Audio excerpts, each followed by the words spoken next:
কয়েকজন নারীকে দেখা যাচ্ছে বোরখা পরে মঞ্চে দাঁড়িয়ে থাকতে। এক ঝলক দেখে হয়তো মনে হতে পারে তারা পর্দাশীল মুসলিম কোনো নারী, কিন্তু না। মাইক্রোফোনে কেউ একজন বলে উঠলেন, take it off, take it off. তারপর তারা মুহূর্তেই সবার সামনে বোরখা খুলে ফেললেন। শুধু তাই নয়, তারা আধুনিক পোশাকে নিজেদের প্রকাশ করলেন। এমন উন্মুক্ত মঞ্চে বোরকা খুলে ফেলার এই বিতর্কিত ভিডিও সামাজিক যোগাযোগ মাধ্যমে ভাইরাল হওয়ার পর গোটা যুক্তরাজ্য শহরকে নিয়ে বিশ্বজুড়ে চলছে নিন্দার ঝড়। বিশ্লেষকরা একে ঘৃণাত্মক রাজনীতি বলে আখ্যা দিয়েছেন।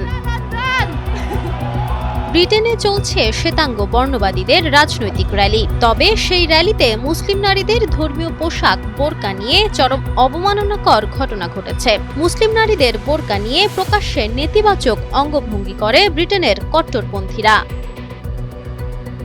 র্যালিতে দেখা যায় বর্ণবাদী কজন নারী বোরকা পরে মঞ্চে আসেন এবং জনসম্মুখে তারা শরীর থেকে খুলে ফেলে বোরকা। আয়োজকদের দাবি, এটি ধর্মীয় চরম গোঁড়ামির প্রতিবাদ এবং নারীদের অধিকার রক্ষার প্রতীক। কিন্তু সাধারণ নাগরিক থেকে শুরু করে আন্তর্জাতিক মহলে তাদের এই যুক্তি ধোপে টেকেনি, বরং এটিকে দেখা হচ্ছে একটি নির্দিষ্ট সম্প্রদায়ের ধর্মীয় অনুভূতিতে আঘাত এবং বর্ণবাদী উস্কানি হিসেবে।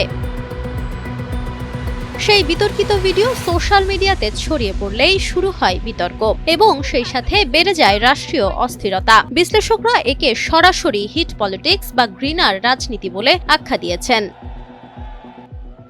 Nafisa Noal, Times today.